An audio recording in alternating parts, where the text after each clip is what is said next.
Good evening. Thank you for being here tonight. For those of you that may have never been to a Tenebrae service, this is a service of word and diminishing of light. So we will go through the story, the passion story that Matthew's gospel tells us tonight. And with each word, the lights will slowly be extinguished until we're in total darkness. At the end of the service, we invite you to remain as long as you would like, to be in your own personal time of prayer, and to please leave quietly afterwards. We begin with confession. Sometimes we resist confession because it's been told to us that it's simply a litany of all the ways that we are failures. But I want you to consider confession tonight in a different way. Think of it as being authentic and available.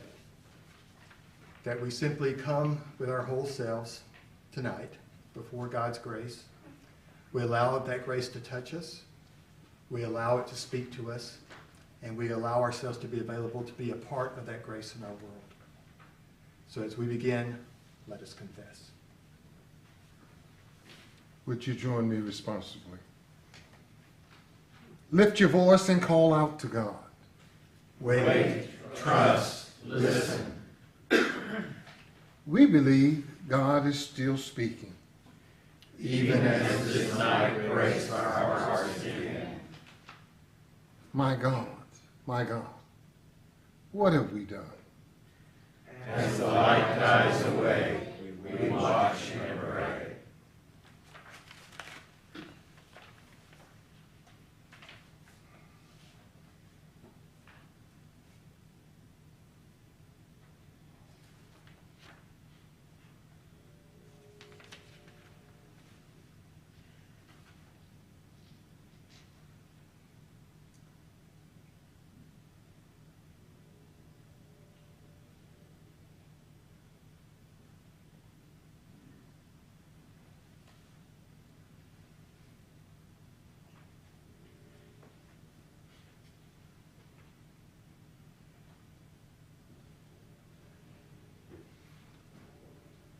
Lent's promise gives us hope.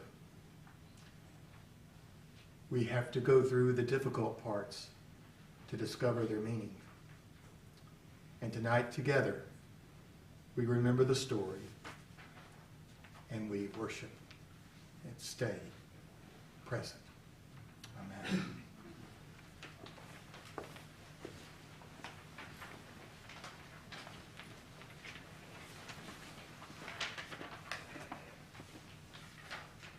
Matthew 26:30 through 45. Jesus told the disciples, "This very night you will all fall away on account of me. For it is written, I will strike the shepherd, and the sheep of the flock will be scattered. But after I have risen, I will go ahead of you into Galilee." Peter replied, "Even if all fall away on account of you, I never will." "Truly, I tell you," Jesus answered, "this very night, before the rooster crows, you will disown me 3 times. But Peter declared, "Even if I have to die with you, I will never disown you." And all the other disciples said the same. Then Jesus went with his disciples to a place called Gethsemane, and he said to them, "Sit here while I go over there and pray." He took Peter and the 2 sons of Zebedee along with him, and he began to be sorrowful and troubled. Then he said to them, "My soul is overwhelmed with sorrow to the point of death.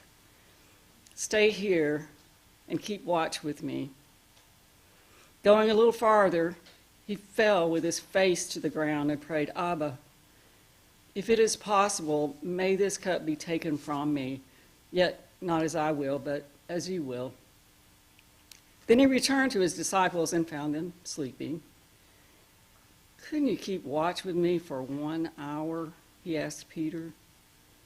"Watch and pray so that you will not fall into temptation. The spirit is willing, but the flesh is weak." He went away for a second time and prayed, Abba, if it is not possible for this cup to be taken away unless I drink it, may your will be done. When he came back, he again found them sleeping because their eyes were heavy. So he left them and went away once more and prayed the third time, saying the same thing. Then he returned to the disciples and said to them, Are you still sleeping and resting? Look, the hour has come, and the chosen one is delivered into the hands of sinners. Rise, let us go. Here comes my betrayer.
The second lesson comes to us from Matthew 26, verses 47 through 56.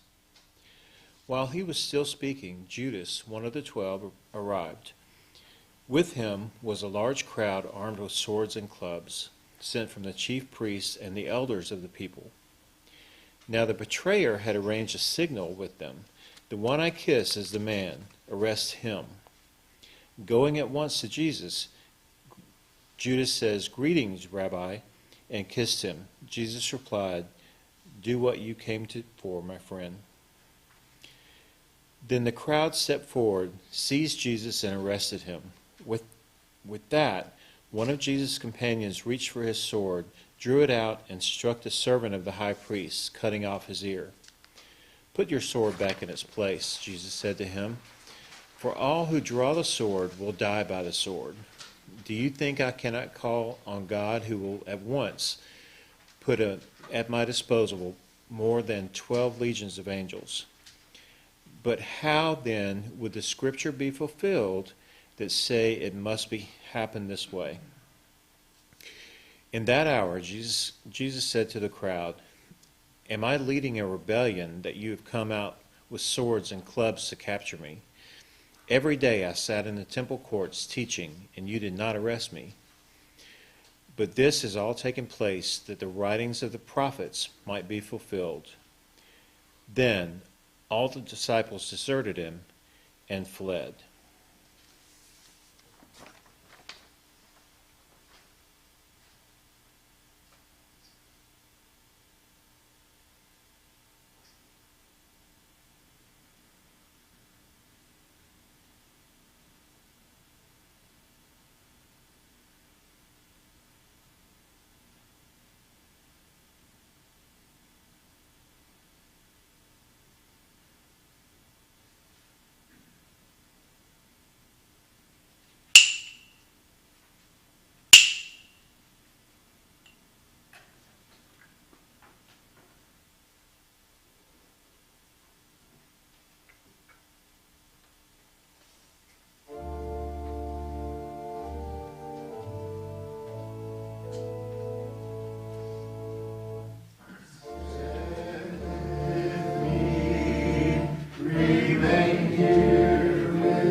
The third lesson is from Matthew 26, verses 57 through 67. Those who had arrested Jesus took him to Caiaphas, the high priest, where the teachers of the law and the elders had assembled. But Peter followed him at a distance, right up to the courtyard of the high priest. He entered and sat down with the guards to see the outcome. The chief priests and the whole Sanhedrin were looking for false evidence against Jesus so that they could put him to death. But they did not find any, though many false witnesses came forward. Finally, 2 came forward and declared, "This fellow said, 'I am able to destroy the temple of God and rebuild it in 3 days.'" Then the high priest stood up and said to Jesus, "Are you not going to answer? What is this testimony that these are bringing against you?" But Jesus remained silent. The high priest said to him, "I charge you under oath by the living God. Tell us if you are the Messiah, the chosen of God." "You have said so," Jesus replied. "But I say to all of you, from now on you will see the chosen one sitting at the right hand of the mighty one and coming in the clouds of heaven." Then the high priest tore his clothes and said, "He has spoken blasphemy. Why do we need any more witnesses? Look, now, you have heard the blasphemy. What do you think?" "He is worthy of death," they answered. Then they spit in his face and struck him with their fists. Others slapped him and said, "Prophesy to us, Messiah. Who hit you?"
The fourth lesson, Matthew 26, 69 to 75.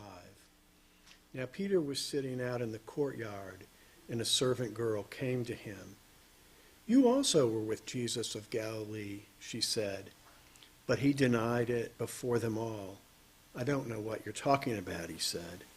And then he went out to the gateway, where another servant girl saw him and said to the people there, "This fellow was with Jesus of Nazareth."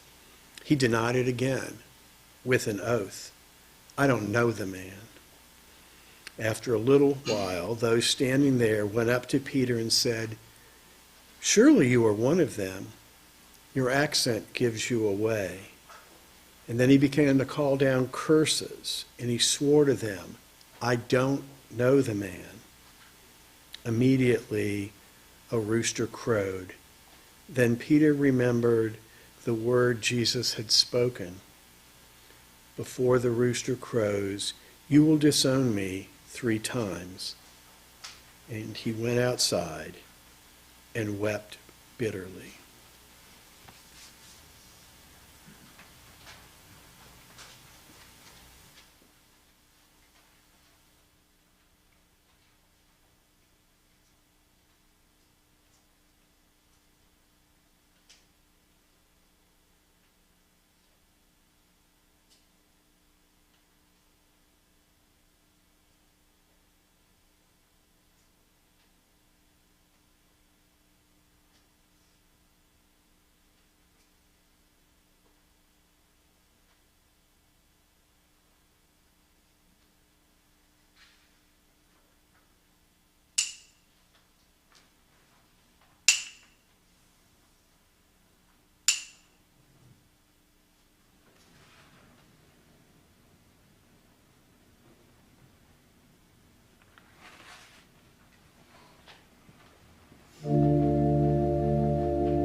Matthew 27, 1 through 10.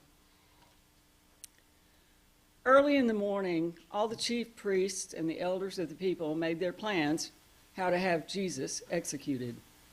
When Judas, who had betrayed him, saw that Jesus was condemned, he was seized with remorse and returned the 30 pieces of silver to the chief priests and the elders. "I have sinned," he said, "for I have betrayed innocent blood." "What is that to us?" they replied. "That's your responsibility." So Judas threw the money into the temple and left. When he went away and hanged himself, the chief priest picked up the coins and said, "It is against the law to put this into the treasury, since it is blood money." So they decided to use the money to buy the potter's field as a burial place for foreigners. That is why it has been called the Field of Blood to this day. Then what was spoken by Jeremiah the prophet was fulfilled. They took the 30 pieces of silver, the price set on him by the people of Israel, and they used them to buy the potter's field, as Yahweh commanded me.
The sixth lesson, Matthew 27, 32 through 44. As they were going out, they met a man from Cyrene named Simon, and they forced him to carry the cross. They came to a place called Golgotha, which means the place of the skull. There they offered Jesus wine to drink, mixed with gall. But after tasting it, he refused to drink it. When they had crucified him, they divided up his clothes, cast in lots, and sitting down, they kept watch over him. Above his head, they placed the written charge against him: "This is Jesus, King of the Jews." 2 rebels were crucified with him, one on the right and one on the left. Those who passed by hurled insults at him, shaking their head and said, "You are going to destroy the temple and build it in 3 days? Save yourself. Come down from the cross if you're the chosen of God." In the same way, the chief priests, the teachers of the law, and the elders mocked him. "He saved others," they said, "but he can't save himself. He's the King of Israel. Let him come down from the cross, and we'll believe in him. He trusted in God. Let God rescue him now if he wants him. For he said, 'I am the chosen of God.'" In the same way, the rebels who were crucified with him also heaped insults on him.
Matthew 27, 45 through 54. From noon until 3 in the afternoon, darkness came over all the land. About 3 in the afternoon, Jesus cried out in a loud voice, Eli, Eli, lama sabachthani, which means, my God, why have you forsaken me? When some of those standing there heard this, they said, he's calling Elijah. Immediately one of them ran and got a sponge. He filled it with wine vinegar, put it on a staff, and offered it to Jesus to drink. The rest said, now leave him alone. Let's see if Elijah comes to save him. And when Jesus had cried out again in a loud voice, he gave up his spirit. At that moment, the curtain of the temple was torn in two from top to bottom. The earth shook, the rocks split, and the tombs broke open. The bodies of many holy people who had died were raised to life. They came out of the tomb after Jesus' resurrection and went into the holy city and appeared to many people. When the centurion and those who were with him guarding Jesus saw the earthquake and all that had happened, they were terrified and exclaimed, surely he was the chosen of God.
Stand